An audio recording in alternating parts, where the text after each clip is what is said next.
convened the Cabinet to tackle several urgent matters, a few of which were already divulged last night, such as the President's directives with regard to the conduct of face-to-face classes and the proposed nationwide shift to MGCQ. Aside from discussing these today, I will also share other significant items tackled last night and provide brief backgrounds on the same. These include an update on the actions taken to address pork supply concerns, the 2021 to 2022 National Employment Recovery Strategy, and the country's Network Readiness Framework. We will also be providing updates on the following: Typhoon Auring and the implementation of the land distribution program for rebel returnees. With regard to the conduct of face-to-face classes, please allow me to reiterate that the President has directed the Department of Education to put on hold plans to conduct face-to-face classes. The DepEd had earlier proposed the pilot testing of limited face-to-face classes in 1,904 schools from 126 school divisions in several areas, as the department and the government recognizes the challenges involved in learning modalities that have been adopted to follow or to allow our children to continue their education. However, the President believes that the safety and health of our children and all of those charged with their care and education is paramount. Hindi lang po kasi ang kapakanan ng mga bata ang pinag-uusapan po dito, kundi ang kapakanan ng kanilang mga pamilya at ng ating mga guro. The President acknowledges that efforts can be made to mitigate the risks of holding face-to-face classes, but as long as the risks are there, he believes the more prudent way forward is to hold this in abeyance for the time being. The President believes the same prudent approach should likewise apply with regard to the proposed nationwide shift to Modified General Community Quarantine or MGCQ. Na-announce na po kagabi na ang direktiba ng Presidente ay i-hold muna ito hanggang magsimula ang pagbabakuna ng ating mga kababayan, lalo na ang ating mga essential health workers. Again, the President and the government recognizes the urgency of reopening the economy so we can resume the pre-pandemic upward trajectory and sustained growth of the economy. This, however, should be done side by side with measures that will ensure that we do not compromise efforts to contain COVID-19. And this includes the vaccination of those manning the front lines of our battle against this disease.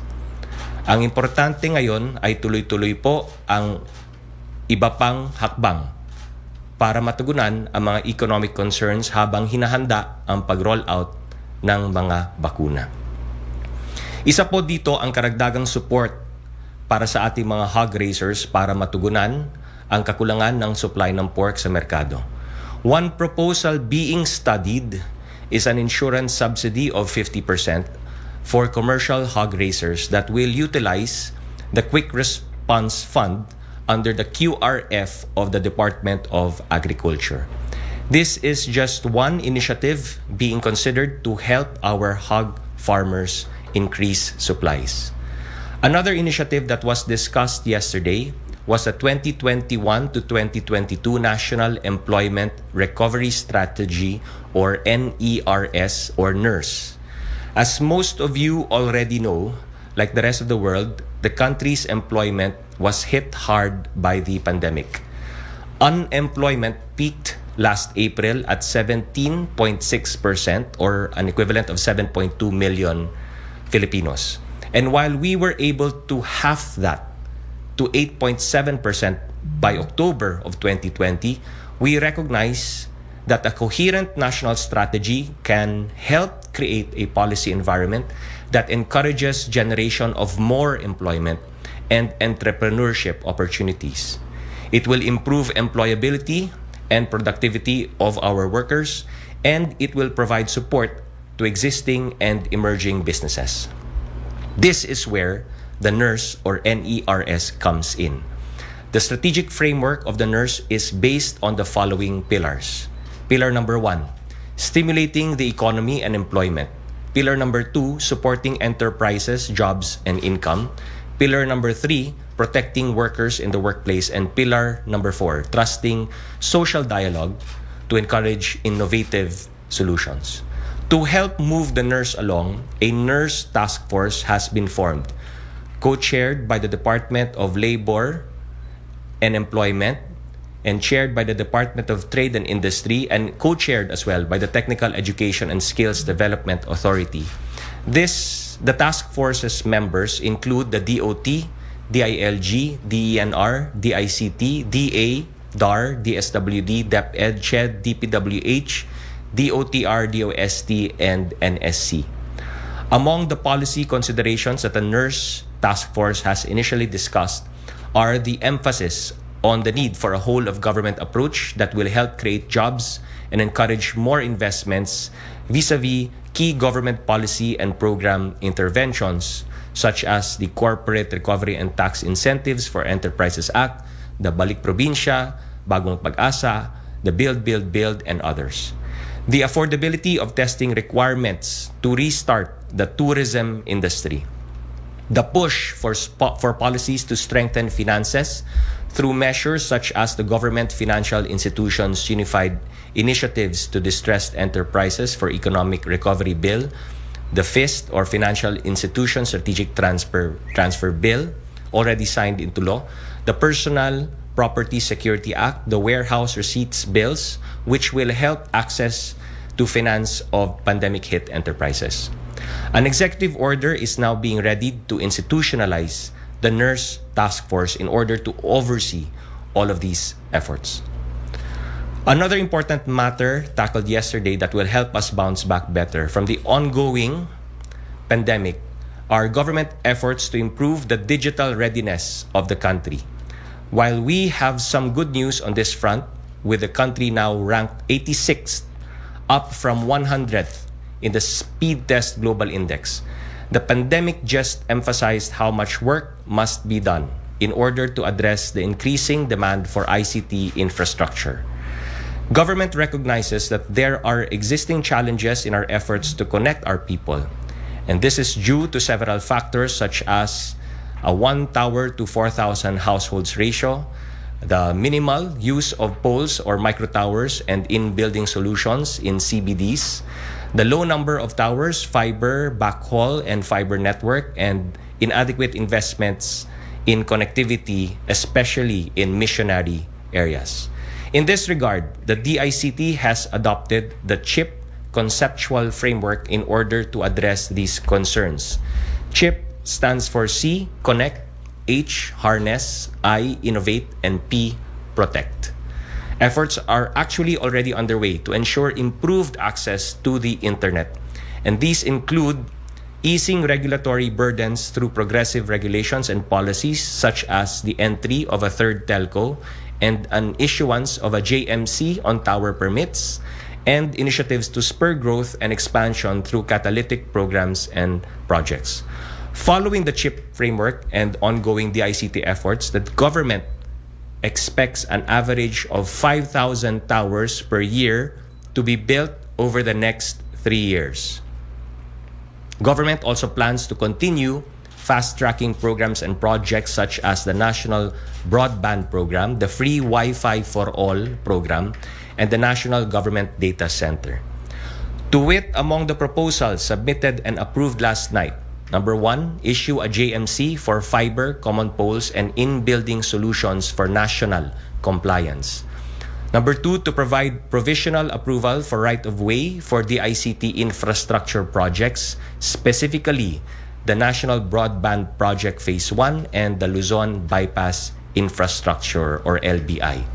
Number 3, allow telcos to continue work even during emergencies. Number 4, issue a memorandum circular to effect separate health protocols for telco manpower. Number 5, consider power capacity requirements of telcos and or ICT infrastructure. Number 6, issue a regulation for a fixed table of regulatory fees imposed by the LGUs on ICT infrastructure and issue regulations on a standard fee for telcos to install and repair at the barangay level.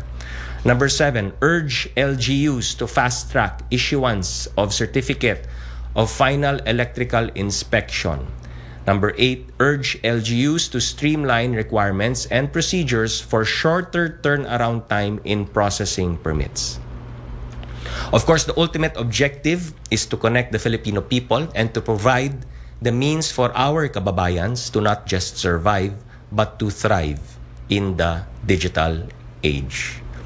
Also on the agenda last night were updates on the status of the implementation of land distribution for rebel returnees. Per the Department of Agrarian Reform, progress has been made in the distribution of a total of 6,406.6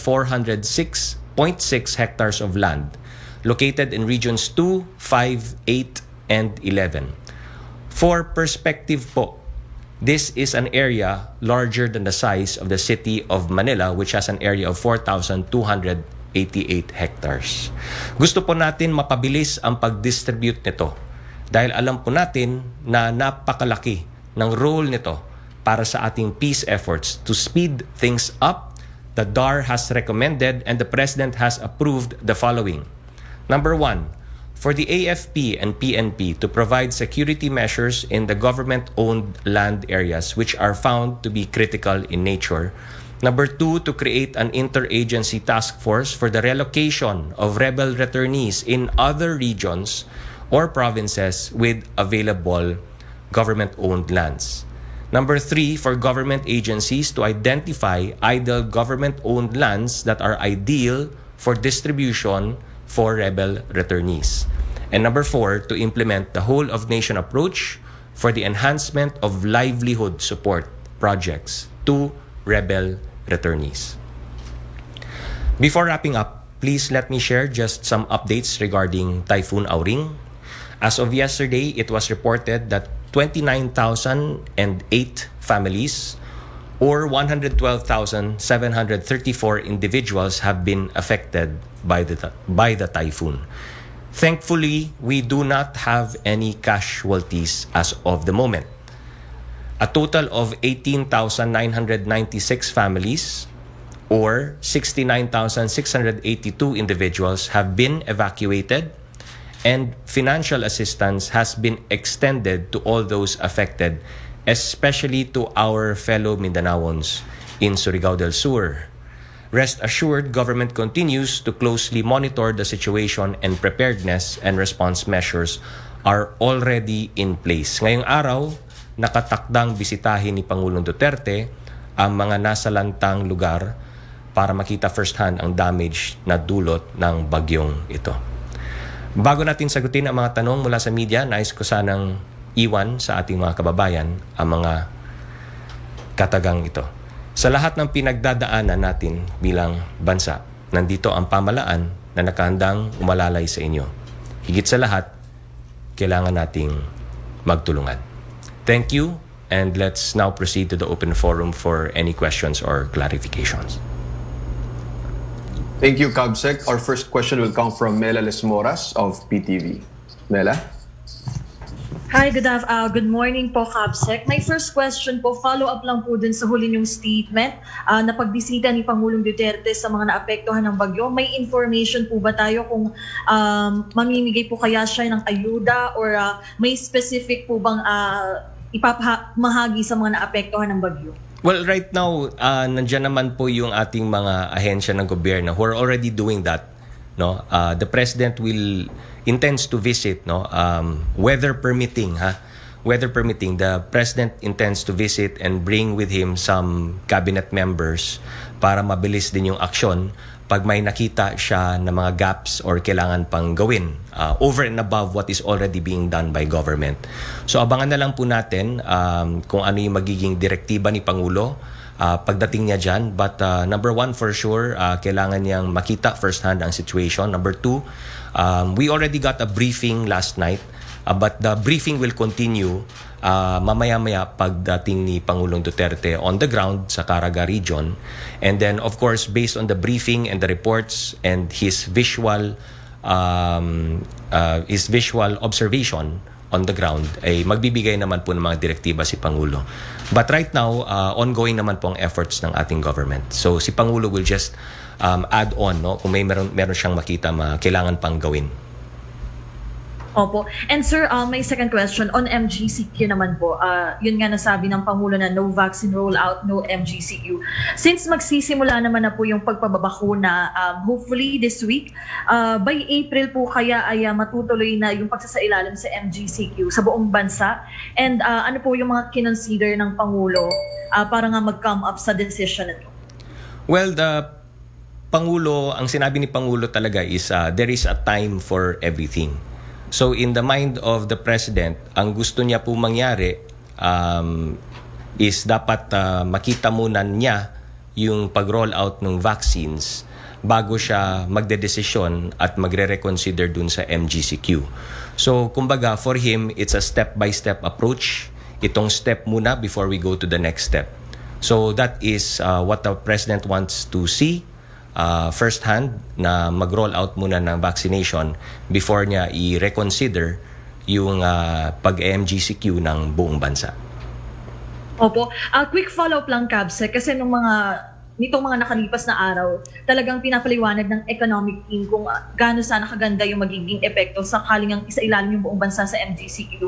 Napag-usapan po ba sa cabinet meeting kung ano na yung magiging resulta ng desisyon ito ni Pangulong Duterte sa economic side and also sa health sector? Well, napakaliwanag, no, para kay Pangulong Duterte na naunawaan niya na kailangan natin mas lalong buksan ang ekonomiya.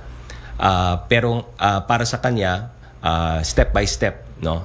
Again, there is a time for everything. So for him, kay Pangulong Duterte, at full support ang buong gabinete dito, okay, makikita muna natin na may vaccination rollout bago natin i-reconsider ang MGCQ. So in the meantime, our economic managers will devise a way for us to be able to act on that decision of the President and see kung paano pa ba yung mga efforts natin para within the context na kung sabihin natin mananatiling GCQ ang NCR, in that context, ano pa yung pwede nating gawin para mas magkaroon pa ng mas maluwag na pagtakbo ng ekonomiya even under that GCQ framework.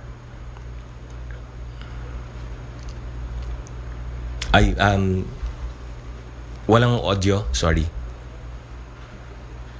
Thank you, Cabsec. Panghuling tanong na lamang po, napag-usapan po ba sa cabinet meeting din yung rollout ng mga bakuna mula sa Sinovac? Meron po ba siyang specific na instruction para sa mga cabinet members? And ipagbili niya po ba kung bilang kahalilin ng Pangulo, sino-sino sa mga miyembro ng gabinete yung mangunguna sa pagpababakuna para nga sa vaccine confidence? We'll leave that, we'll defer that to any pronouncements to be made by spokeshari. But with regard to dun sa yung next question mo, yung sa cabinet members, ano yung specifically is the question? Ano po yung mga naging directives na para ma-ensure na magtagumpay itong vaccine rollouts na iba't ibang cabinet members, may mga naging bilin po ba si Pangulo? Nagtanong siya about nagtanong siya sa iba't ibang mga cabinet members kung ano na yung status, no, nung mga bakuna tulad nung sa Sinovac, pati yung sa COVAX facility ng WHO. And then ang instructions niya po is gusto niyang makita na mag-roll out na yung vaccination program. Opo, kumbaga sir, handang-handa na rin naman tayo para dito sa Sinovac vaccine rollout. Yes. In any vaccine or brand for that matter, nakahanda naman po tayo, no? So ang step-by-step process dyan, syempre is kailangan ilabas muna ng FDA ang emergency use authorization para sa brand ng bakuna na yan before we are able to accept those vaccine brands here in the country.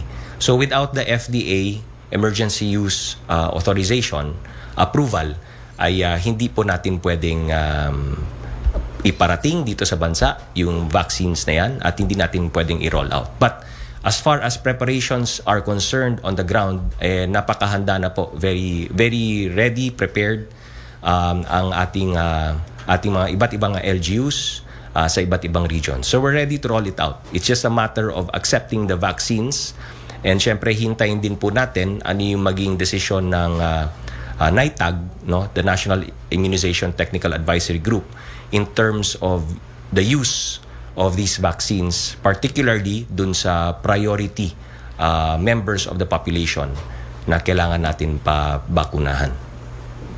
Okay, thank you po, Kabsec. Thank you, Melalis Moras. Questions from Jen Kabiling of Manila Bulletin. First question niya, Kabsec. When will the Sinovac vaccines arrive in the country? Is the shift to a nationwide MGCQ still possible when the vaccines are administered to the first beneficiaries possibly next week? Well, the promise was as soon as an FDA approval is issued, yung counterparts dun sa bansang China promise na within 3 to 5 days kaya naman daw nila, no, barring any unforeseen circumstances. So kaya nga umaasa pa rin tayo na sana within the month of February, kung hindi naman possibly the first week of March, no. Tapos in preparation and while waiting for the shipment to arrive, ay tuloy-tuloy yung pagtrabaho ng NITAG in terms of the prioritization list, no. We'll monitor the situation on the ground pag nagkaroon na ng rollout ng vaccination program, and if makita naman natin na maganda yung pagka-rollout, then perhaps we can again try to ask the President kung ano yung kanyang magiging sentiment with regard to shifting again to MGCQ. But first things first, let's do the vaccination rollout. Let's start to inoculate and vaccinate the priority groups. And then tingnan na lang natin. We will consult obviously with the President and ask him yung kanyang magiging decision if that is enough for his consideration for a shift again to MGCQ. Question number 2 from Jen Kabiling. When and where is the target launch of the government's vaccination plan? Who will be the first to get the vaccine? Sorry, nag-cut off ka, Asek. Could you repeat the question? When and where is the target launch of the government's vaccination plan, and who will be the first to get the vaccine? Again, because of the issuance of the EUA ng FDA natin with regard to Sinovac, ibabalik po natin yan sa NITAG, the National Immunization Technical Advisory Group, for them to make the proper recommendations tungkol po dyan sa mga details ng ano yung, paano yung magiging particulars ng rollout natin as far as Sinovac is concerned. Thank you, sir. Next, Pia Ranyada of Rappler. Pia? Hello. Good morning, sir. Morning. Sir, yeah, my first question is about the MGCQ debate. Sir, could we just know, did the Sorry, Pia, na-cut off ang audio. Ay, okay. Sir, can you hear me now? Yes. Go ahead. Okay. Sir, we just want to know when in yung timing, sir, yung parang context ng decision ni Presidente, did he make his decision after listening to pandemic task force officials, or was his decision fully formed at the start of the cabinet meeting? And if the former, what piece of data or insight from a cabinet member convinced the President finally to reject MGCQ in March? Well, sa start ng cabinet meeting, he was already saying na he is really considering na yung MGCQ will have to wait until the vaccination rollout. So parang yun na nga, yung statement niya, there's a time for everything and what he wants to see is a vaccination rollout first. And once that's already being seen and felt on the ground and being made in actuality, then saka siya mag-decision about the MGCQ for the entire Philippines. Okay, so it seems, sir, that he made his decision without even listening to the cabinet, maybe explain the need for yung shift to MGCQ. Although, of course, in previous meetings na-mention na rin yun. But sir, just to clarify siguro yung sinabi niya na we will shift to MGCQ when there's a vaccine rollout. Sir, can we get a more specific timeline? Because I think people also want to hear something more specific, like when during the vaccine rollout, when every Filipino has been vaccinated, when 50% of the population has been vaccinated, or siguro when certain priority sectors have been vaccinated. Do we have a more definite timeline for this? Well, if we go by the procedure ng IATF, what we do is we make recommendations to the President before the start of the first day of the month. So, kumbaga, if we go by the procedure, every end of the month, that is when we discuss ano yung magiging recommendations natin namin kay Pangulo for that succeeding month. So siguro in terms of timeline, perhaps that might be the same procedure that we will follow.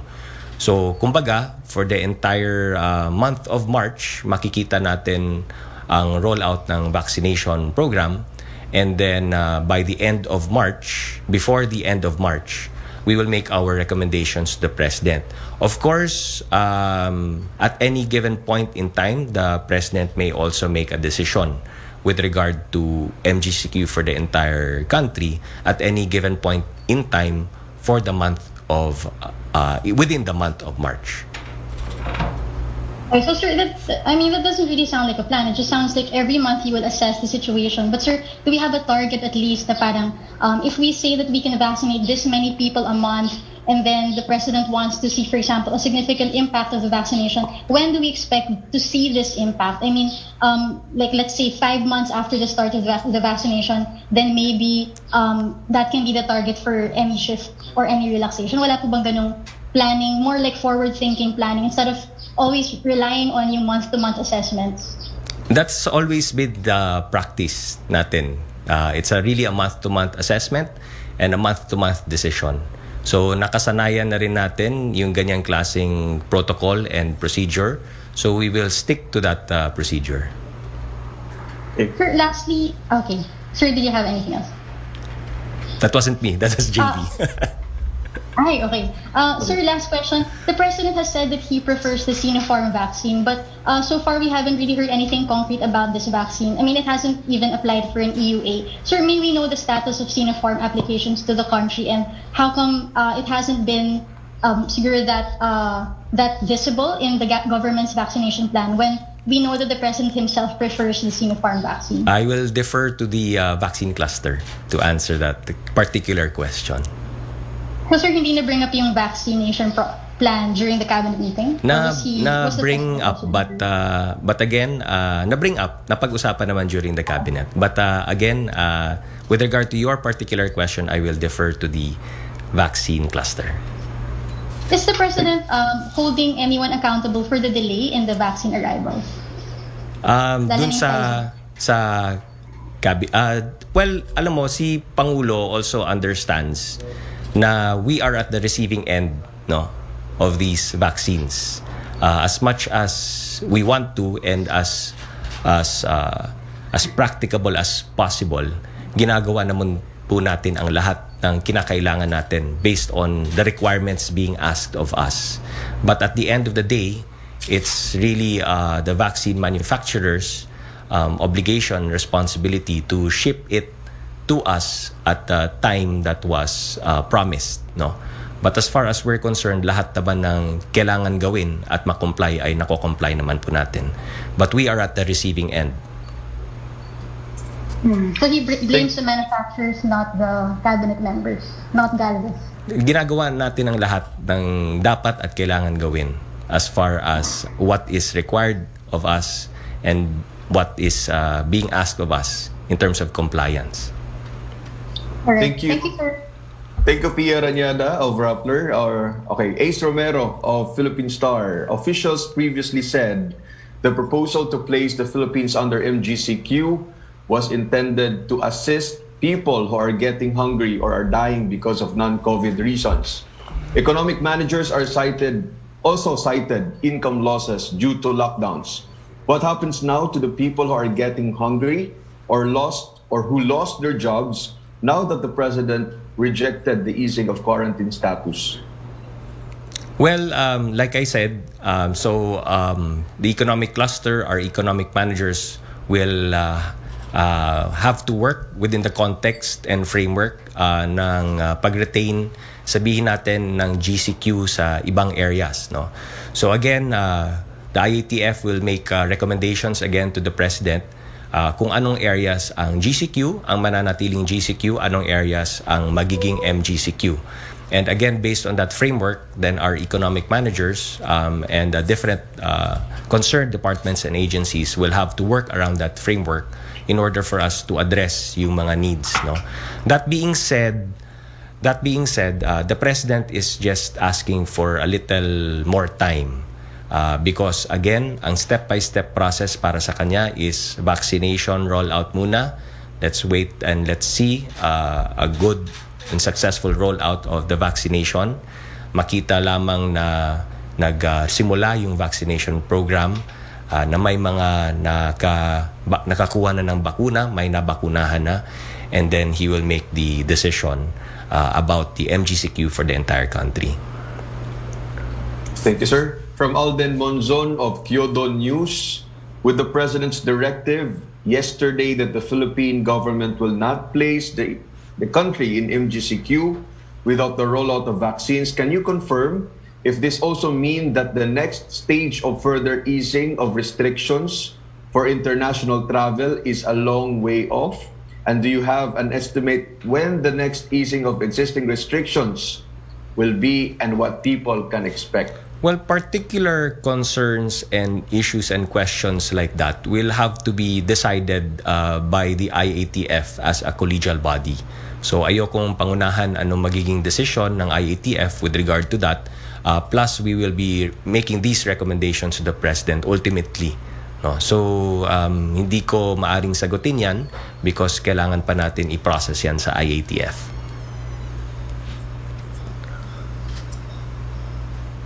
Okay. From Ace Romero of the Philippine Star, what will be the impact of the decision to retain GCQ in Metro Manila and other areas on jobs, hunger, and business activity? Well, we will continue to engage the Metro Manila mayors. No? So assuming if NCR will still be GCQ, and the other and if there are other areas that will remain under GCQ, then we need to engage with our local chief executives in those areas and sama-sama pag-usapan natin ano ba ang maaari nating gawin para mas matugunan pa natin under that framework, mas matugunan natin ang mga pangangailangan ng ating mga kababayan. So ganun po, kailangan magkaroon ng a more active and partnership, no, between the national government and the local government units. Because at the end of the day, kailangan magtulungan talaga ang national government and LGUs in that regard. Sir. Yeah. Okay. Thank you, sir. Next question will come from Big J Lagang of PTV Davao. Big J. Hello, sir. Hi, good morning. Morning, Maayong Buntag.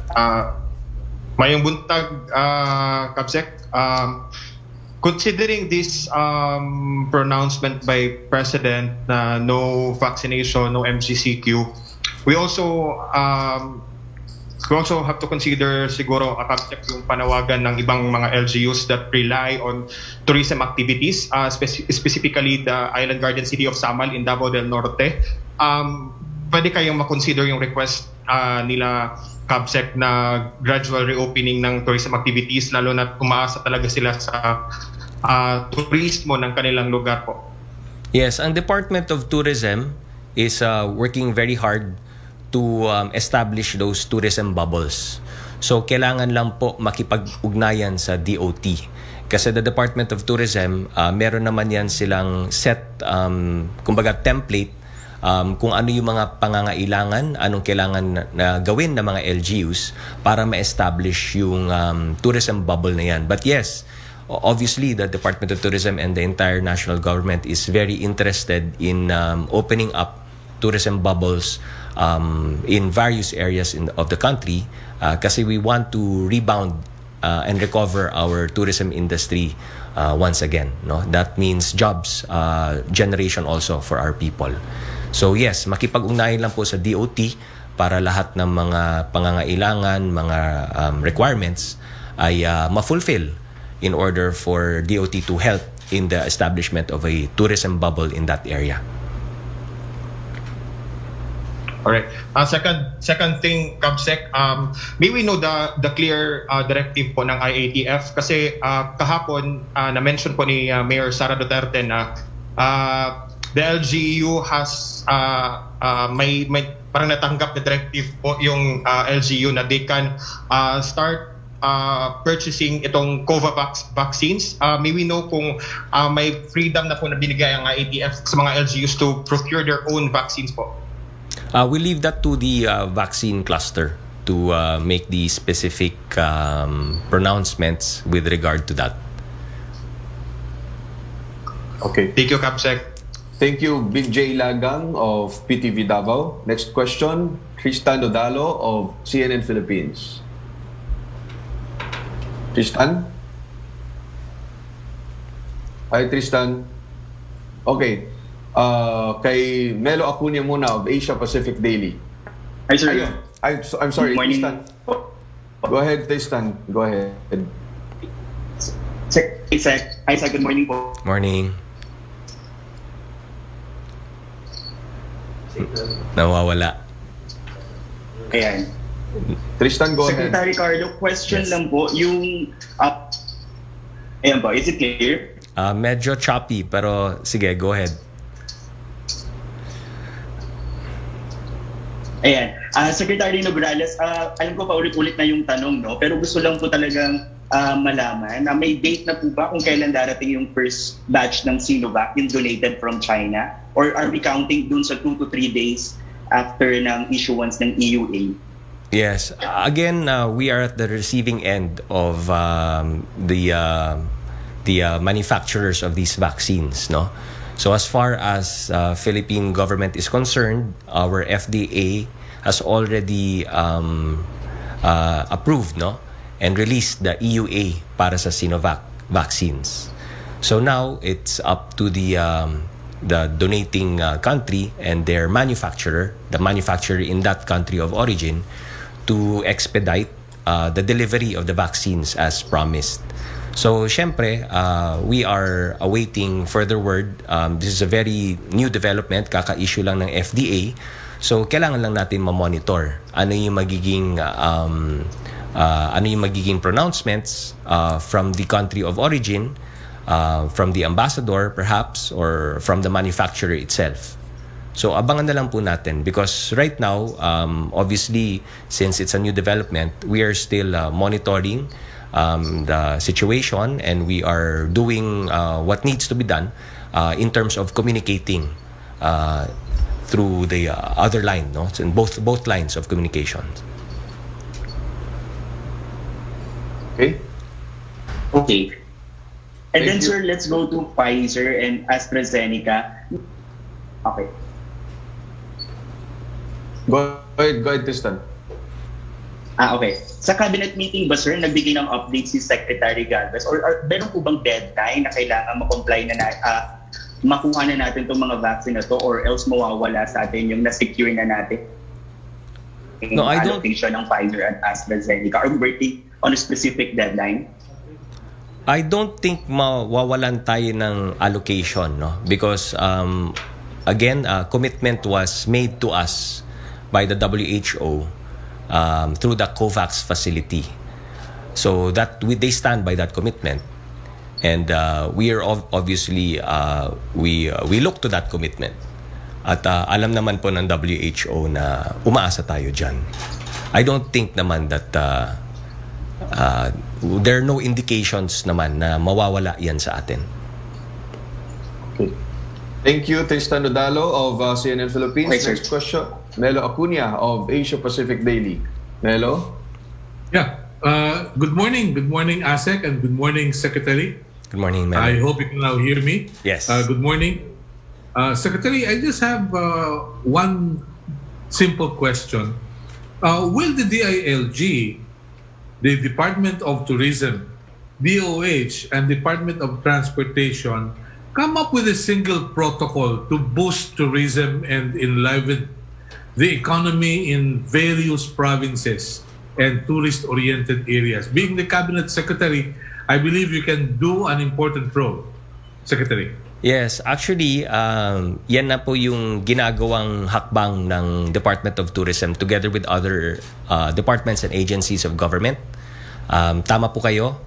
So the establishment of tourism bubbles across the country is very important in light of boosting again that industry, giving jobs to our people, particularly sa countryside, sa mga probinsya na quite dependent on tourism activities. So may set template po ang Department of Tourism tungkol dyan. And when I say template, nandun po nakalatag ang lahat ng mga requirements. So that obviously necessitates also support from the LGU, to comply with the requirements and make things happen on the ground. It also is dependent on the acceptance ng LGU kung bubuksan niya nga ba at papayag ba siya dun sa tourism bubble na yan. Remember, kailangan yung LGU also, yung kanyang decision, it plays a critical role. Gusto man natin, pero kung hindi pa handa ang LGU or for some reason or another, he or she, the local chief executive or that LGU in particular wants more time to study, then we respect the decision. But as far as national government is concerned, we want to establish obviously more tourism bubbles around the country. Yeah. And yes, Please, there will be I a may set rules na yan at syempre dapat may mga set protocols na. So alam ng DOT what needs to be done in order for us to establish that tourism bubble. Yeah. Thank you. I just have another concern. How many people availed of the Balik Probinsya program under the Executive Order number 114, which President Duterte signed May 6, 2020? And can you please update us on the status of people who availed of the Balik Probinsya Bagong Pag-asa program? I'll defer that to the task force dun sa Balik Probinsya, no? But of course, we know that the Balik Probinsya full implementation should happen now in 2021, this year.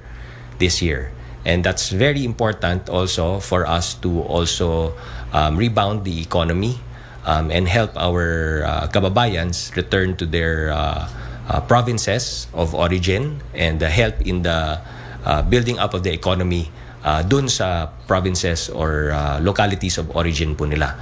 But yes, the task force, alam naman po ng task force na 2021 is supposed to be the year where we will fully implement the Balik Probinsya Bagong Pag-asa program.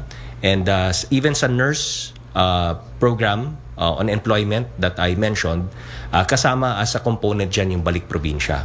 So when the nurse task force finalizes also its action plans, nandyan din po yung component ng Balik Probinsya as a critical component in terms of recovering employment also. Not just in urban areas but even in the countryside. Nabanggit po kasi sa executive order na yung funding para sa Balik Probinsya Bagong Pag-asa ay magmumula sa budget ng iba't ibang departamento na kasama sa programang ito. Paano po makapaglalabas ng pondo ang mga kagawaran o mga departamento samantalang appropriated na yung kanilang budget for specific programs as approved by, of course, the House and the Senate and the President? Yes, within the departments naman, well, first of all, there's really a task force on the Balik Probinsya, no? So in that task force, pag-uusapan syempre nila doon kung ano yung mga budgets ng iba't ibang mga kagawaran that can be used to enhance and fulfill yung mandates and objectives ng Balik Probinsya. That's number one. And then the other task force, which is the National Employment Recovery Strategy Task Force, will also, most of the agencies doon are also the agencies in the task force ng Balik Probinsya. So, kumbaga, may synergy naman yung gagawin ng those two interagency bodies. And then, of course, One last point. Thank you. One Sir last point, Asek, with your indulgence. Secretary Nograles, being the Cabinet Secretary, sa dinami-dami po ng task forces ng gobyerno, hindi po ba sumasakit ang ulo ninyo to coordinate all the activities and agenda of these different task forces? actually, with this fight against pandemic, COVID-19, what it actually underscores and emphasizes is the need for these strategic task forces to really synchronize and coordinate efforts, no? Kasi we're trying, kung mapapansin po ninyo, ang style of management dito sa administrasyon ni Pangulong Duterte is we're breaking silos between and among agencies. And through the task forces that are created, we are able to create synergy and coordination ng efforts ng lahat ng mga agencies and departments involved. And we've been quite successful in breaking those silos and creating better coordination. Imbis na nagkakanya-kanya ang iba't ibang mga departamento at kagawaran, whole of government approach po yung ginagawa po natin dito sa administrasyon ni Pangulong Duterte. Thank you very much, Secretary. Good luck. Thank you, Melo. Salamat. Thank you, Melo. Thank you, Cunha, Melo. last question will come from Joseph Morong of GMA7. Sir, good morning, sir. Morning, Joseph. Yes, how are you doing, sir? Good, good. Okay, sir, yun munang sa decisions sa MGC. Can you walk us through kung paano napag-desisyon ni PRD and who brought up the subject last night and what was the reaction of the economic cluster? Well, it's part of the agenda, di ba? So pag-start ng cabinet meeting, makikita naman ni Pangulo doon na kasama siya sa agenda. So, and in fact, even before the start of the meeting, alam naman po niya, no? There were several discussions already previous to the cabinet meeting. So, the president really had enough time to really consider his decision, and it was a difficult decision for him to make. He was vocal about that, no? It was a difficult decision kasi you have to balance, no, yung health needs and the economic needs as well. But as far as support from the cabinet is concerned, of course, we're 100% behind the president in this decision, and we will make things happen. Even if given that decision of the president, like I said, yung sa amin naman po ay recommendatory. Pero syempre, kung nagbigay ng desisyon ng Pangulo, we will support 100% the decision of the president, and we will work within the framework that was given to us by the president. So, ang next step natin dyan is to determine ang IATF kung ano yung mga areas na MGCQ at GCQ for the month of March, and then the economic team will just work within that framework like what I just mentioned a while ago. So, and then, like I said also kanina, ang sinabi talaga ni Pangulo, there's a time for everything. There's a step-by-step process that we need to do here. And ang gusto mangyari ni Pangulo, let's see a vaccination rollout being implemented actually on the ground before we reconsider again the MGCQ for the entire country. So ganun yung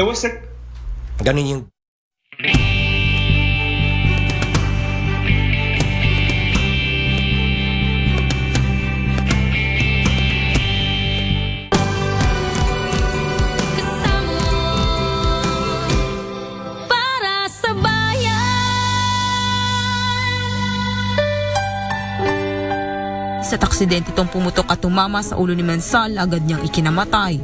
Nung nakapokus ang polis natin doon sa isa sa suspect na to, eventually hinagaw naman nung isang suspect. Tapos patakbo itong tao habang nag-gravel sila ng baril nila, pumutok yung baril. Base sa record ng pulisya, notorious na snatcher ang dalawa na kadalasang nang bibiktima ng mga kababaihang naglalakad sa lugar. Pag nakita sila